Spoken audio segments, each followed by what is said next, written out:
साथ संगत जी बड़े प्यार और सत्कार से कहना जी धन्य निरंकार जी। साथ संगत जी हमें किसी को कोई भी बात बिना सोचे समझे नहीं बोलना चाहिए। साथ संगत जी कुछ ऐसा ही है आज की कहानी का भाव। एक बार एक मुसाफिर सफ़र करते करते एक गांव में पहुंचा।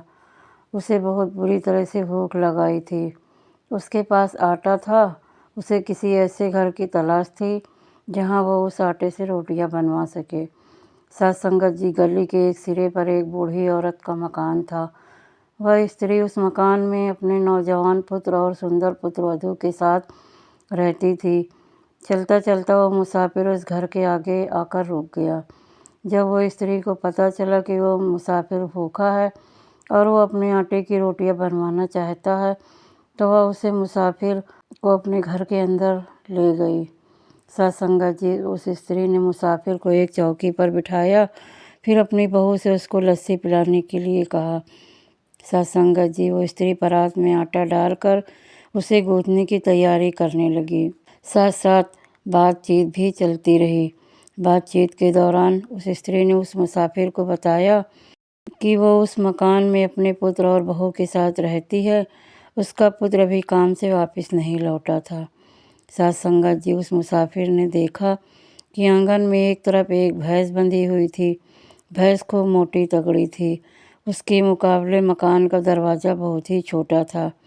साथ संगत जी उस स्त्री ने आटे में पानी डालकर उसे हथेली से गूंथना शुरू ही किया था कि वो मुसाफिर बोल उठा, माँ तेरी भैंस तो बहुत मोटी तगड़ी है। इसके लिए मकान का ये दरवाज़ा तो बहुत तंग है। अगर तेरी भैंस मर गई तो इसे बाहर कैसे निकालेगी। साथ संगत जी मुसाफिर की बात सुनकर बुढ़िया का मुँह क्रोध से लाल हो गया, लेकिन उसे मेहमान समझकर वो शांत हो गई। साथ संगत जी उसी समय बहू लस्सी का गिलास लेकर पहुंच गई।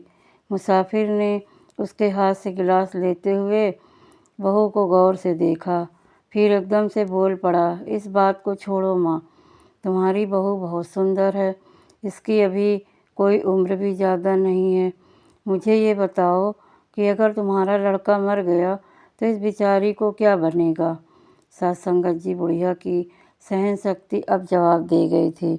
उसने धड़ाम से परात उठाई और गीला गीला आटा उसके अंगोछे में बांधते हुए कहा, अगर अपनी खैर चाहता है तो यहाँ से निकल जा। साथ संगत जी मुसाफिर अंगोछे में गीला आटा उठाए झटपट भाग निकला। साथ संगत जी गीले आटे के कारण अंगोछे से चूने लगा। रास्ते में आते जाते लोगों ने मुसाफिर से पूछा कि अंगोछे में से पानी क्यों टपक रहा है। तो साथ संगत जी बड़े हैरान हुए। एक राहगीर ने पूछ ही लिया, भाई ये अंगोछे में से क्या चू रहा है। मुसाफिर ने बड़े राज भरे स्वर में उत्तर दिया, ये मेरी जुबान का रस चू रहा है भाई। साथ संगत जी इसीलिए कहते हैं हमें बिना सोचे समझे किसी को कोई भी बात ऐसे ही नहीं बोल देनी चाहिए। बिना सोचे समझे बोलने वालों की ऐसी ही दुर्गति होती है। साथ संगत जी ये छोटी सी ही कहानी है लेकिन हमें बहुत कुछ सिखा के जाती है। साथ संगत जी कहानी अच्छी लगी हो तो लाइक कीजिएगा, शेयर कीजिएगा, कमेंट कीजिएगा और ऐसी ही सुंदर सुंदर कहानियाँ सुनने के लिए दासी के चैनल को सब्सक्राइब कीजिएगा। और दासी आगे भी आपके लिए बहुत अच्छी अच्छी कहानियाँ इस चैनल पर लेके आती रहेगी। साथ संगत जी बड़े प्यार और सत्कार से कहना जी धन्य निरंकार जी।